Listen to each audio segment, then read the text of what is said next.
Hello everyone. ये हमारा chapter है एससीजेड 2005।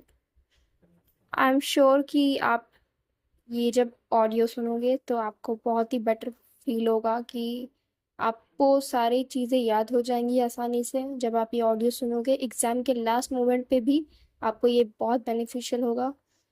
ठीक है, जिसने पढ़ रखा है नहीं रखा है कोई इशू नहीं है, आप बस मेरे जो कीवर्ड्स हैं उसको याद कर लीजिए।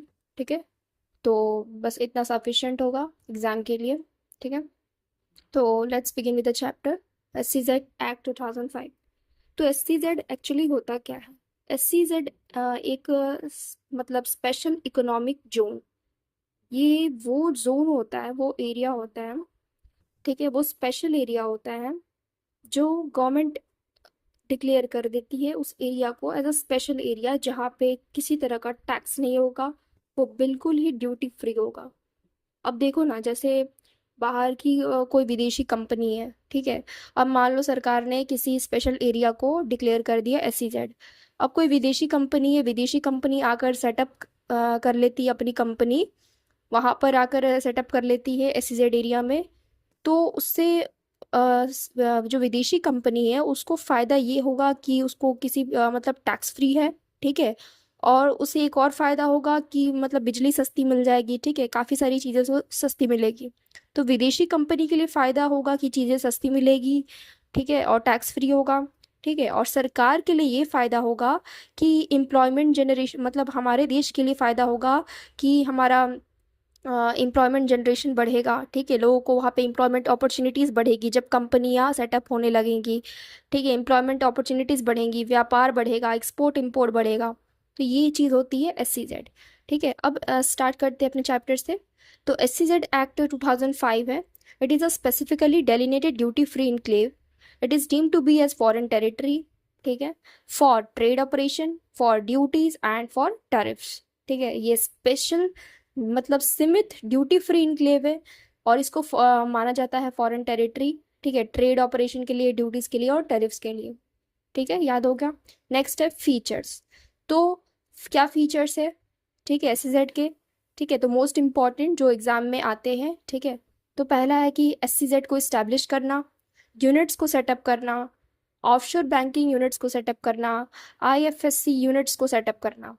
ठीक है, आईएफएससी मतलब इंटरनेशनल फाइनेंशियल सर्विस सेंटर। ठीक है, डेवलपर्स के लिए फिस्कल रजीम लाना, सिंगल विंडो क्लियरेंस, आपको इधर उधर से क्लियरेंस लेने की ज़रूरत नहीं है। ठीक है, सिंगल विंडो क्लियरेंस मैकेनिज्म है ये। ठीक है, अथॉरिटी इस्टेब्लिश हो जाती है।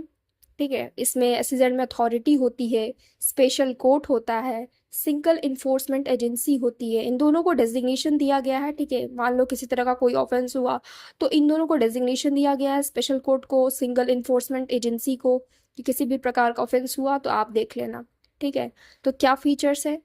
ठीक है, एसएलजेड को इस्टेब्लिश करना एक फीचर है, यूनिट्स को सेटअप करना, ऑफशोर बैंकिंग यूनिट्स सेटअप करना, आईएफएससी यूनिट्स सेटअप करना, डेवलपर्स के लिए फिस्कल रेजिम लाना, सिंगल विंडो क्लियरेंस मैकेनिज्म लाना, अथॉरिटी इस्टेब्लिश करना, special court and single enforcement agency का को डेजिग्नेशन देना।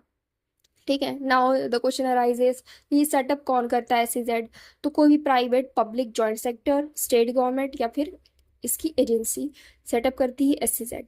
नेक्स्ट वेरी इंपॉर्टेंट क्वेश्चन जो कि एग्जाम में बार बार पूछे जाते हैं कि इस्टेब्लिशमेंट कैसे होता है एसईजेड का। तो सेक्शन 3 कहता है कि सेंट्रल गवर्नमेंट, स्टेट गवर्नमेंट या कोई भी पर्सन ये डायरेक्टली प्रपोज कर सकती है। ठीक है, for the establishment of SEZ, या तो डायरेक्टली प्रपोज करती है बोर्ड को। ठीक है, सेंट्रल गवर्नमेंट, स्टेट गवर्नमेंट, कोई भी पर्सन डायरेक्टली प्रपोज कर सकती है बोर्ड को, नहीं तो सेंट्रल गवर्नमेंट या फिर कोई भी पर्सन हुआ तो वो प्रपोज कर सकती है स्टेट गवर्नमेंट को। यानी प्रपोजल भेजते हैं या तो स्टेट गवर्नमेंट को, नहीं तो बोर्ड को। इन दोनों को प्रपोजल भेजा जाता है for the establishment of SCZ. अगर इंटेंशन है सेंट्रल गवर्नमेंट का, स्टेट गवर्नमेंट का कि हमें, चलो हमें सेटअप करना है एससीजेड, तो स्टेट गवर्नमेंट पहले एरिया आइडेंटिफाई करती है, फिर अपना जो भी प्रपोजल है वो फॉरवर्ड करती है बोर्ड को। ठीक है, और अगर सेंट्रल गवर्नमेंट खुद चाहती है कि हम सेटअप करें तो बिना ही फॉरवर्ड करे बोर्ड को वो सेटअप कर सकती है एससीजेड। ठीक है। अगर अप्रूवल देना है, मॉडिफाई या रिजेक्ट करना है, ठीक है, कि ये सेटअप होगा कि नहीं SCZ, तो वो कौन करती है? वो बोर्ड करती है। ठीक है, बोर्ड अगर नहीं अगर अप्रूव कर दिया तो बोर्ड कम्युनिकेट करती है सेंट्रल गवर्नमेंट को, central government letter of approval देती है या जो भी पर्सन है या स्टेट गवर्नमेंट को। अगर लेटर ऑफ अप्रूवल जिसको मिल गया वो माना जाता है को डेवलपर। ठीक है। और लास्ट पॉइंट कि पर्सन या फिर कोई भी या स्टेट गवर्नमेंट, अगर उनका इंटेंशन है कि हम इंफ्रास्ट्रक्चर फैसिलिटी प्रोवाइड करें, ठीक है, तो उन्हें डेवलपर के साथ अग्रीमेंट करनी पड़ेगी। ठीक है। तो ये दो चार पॉइंट्स हैं जो कि इस्टेब्लिशमेंट पे अगर क्वेश्चन पूछे, ठीक है, पूरा मॉड्यूल कवर किया है मैंने। ठीक है।